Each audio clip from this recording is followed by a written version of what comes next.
நம்ம செந்தில் வந்து நேராக மீனாவோட அப்பா அம்மா வீட்டுக்கு போகிறாங்க. அங்கே போனோன்னா தயக்கத்தில் உட்காந்துருக்காங்க. இதை கவனிச்சு மீனோட அப்பா அம்மா வந்து, என்ன மாப்பிள்ள ஏதோ சொல்ல சொல்ல வர மாதிரி இருக்கீங்க, என்ன விஷயம் சொல்லி கேட்குறாங்க. அப்போ உடனே செந்தில் வந்து தயங்கிக்கிட்டே, இந்த மாதிரி மீனாக கவர்மெண்ட்டில் குவார்ட்டர்ஸ் கொடுக்குறாங்க தெரியுமா அப்படி சொல்லி கேட்குறாங்க. மீனாவோட அப்பாவும் ஆமாம் அது நின்று இருக்குதுன்னு, அது மட்டும் இல்லாமல் கவர்மெண்ட்டில் வேலை பார்த்தா குவார்ட்டர்ஸ் கொடுப்பாங்களா இல்லை என்ன மாப்பிள்ள இருக்குது அப்படி சொல்லி கேட்குறாங்க. அதில் விஷயம் அதில் தான் இருக்குது. அது மட்டும் இல்லாமல் இந்த மாதிரி மீனா வந்து குவார்ட்டர்ஸ்க்கு வேண்டான்னு சொல்லிட்டா, அது தெரியுமா அப்படி சொல்லி கேட்குறாங்க. கேட்டோன்னே மீனோட அம்மாவும் ஆமாம்மா அவளுக்கு எதுக்கு மாப்பிள்ள, அது அவள் தான் உங்கள் கூட அந்த வீட்டில் தானே இருக்கா, அப்போ அந்த வீட்டில் அவள் போய் என்ன பண்ண போகிறா அப்படி சொல்லி கேட்குறாங்க. உடனே இது கேட்டோன்னே செந்தில் சொல்கிறாங்க, நீங்கள் தான் இந்த மாதிரி பேசுறீங்க, அது மட்டும் இல்லாமல் அந்த கான்ட்ராக்ட் எனக்கு வேணுமே, அவளுக்கு வேணால் வேணாமல் இருக்கலாம் அப்படி சொல்லுங்க. இது கேட்டோன்னா நம்ம மீனோட அப்பா அம்மா செம்ம ஷாக் ஆகுறாங்க.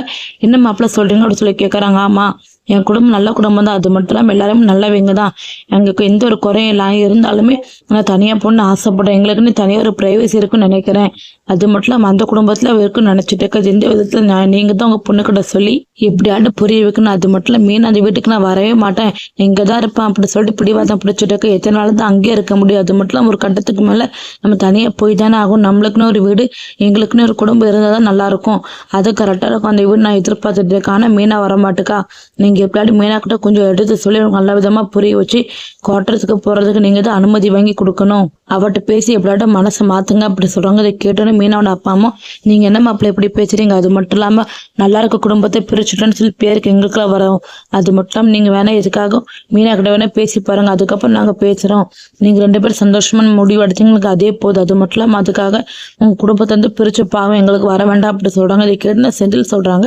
ஐயா அந்த மாதிரிலாம் யாரும் உங்களை பிரிக்கலான்னு சொல்லிட்டு இருந்தா, அது மட்டும் சந்தோஷமாக தான் இருக்கேன், ஆனால் தனியாக இருந்தால் நல்லதுன்னு நினைக்கிறேன், அவ்வளோதான், அது மட்டும் இல்லாமல் நீங்கள் மீனா கிட்ட பேசுங்க அப்படி சொல்லிட்டு அங்கேருந்து நம்ம செந்தில் போயிடுறாங்க. இதெல்லாம் கேட்டுட்டு நம்ம மீனாவோட அப்பா அம்மா வந்து ரொம்ப கோவமா சொல்கிறாங்க, பாத்தியா இந்த மாப்பிள்ளைக்கு இருக்க அறிவு கூட உன் பொண்ணுக்கு கிடையாது, அது மட்டும் இல்லாமல் உன் பொண்ணு ஏன் முட்டாள மாதிரி இருக்கா, அந்த குருவி கூட்டில் வாழ நினச்சிட்டு இருக்கா, நான் நினச்சதுல இப்போதான் ஒன்று நடந்துகிட்டு இருக்கு, அது மட்டும் இல்லாமல் மாப்பிள்ளை நான் நினச்ச மாதிரி மீனா கூட தனி கொடுத்து நான் போக போகிறேன், அந்த வீட்டிலேருந்து என் பொண்ணு மாப்பிள்ளை வெளியே வந்தாலே இப்போது சந்தோஷமா இருப்பாங்க அப்படி சொல்லிட்டு நான் இது இனிமேல் எப்படி மூவ் பண்ணுறேன் அப்படி மூவ் பண்ணுறேன் பாரு அப்படி சொல்லிட்டு திட்டம் போட்டுட்டு இருக்காங்க நம்ம மீனாவோட அப்பா அம்மா. நம்ம எல்லாருமே நினச்ச மாதிரி எப்படி மீனா அந்த வீட்டிலேருந்து வெளியே வர மாட்டாங்க, செந்தில் அடுத்து வந்து தான் பண்ண போகிறாங்க. மீனோட அப்பா அம்மா வேற ஏதோ திட்டம் போட போகிறாங்க மீனாங்கிறது வெளியே கொண்டு வரதுக்கு, அவங்க என்ன சேர்த்து பிளான் பண்ண போகிறாங்க. மீனா அந்த விஷயத்துலேருந்து எப்படி சமாளிக்க போகிறாங்க எல்லாமே பொறுத்து இருந்து நம்ம வரப்போகிற வீடியோல பார்த்து தெரிஞ்சுக்கலாம். தேங்க்யூ ஃபார் வாட்சிங்.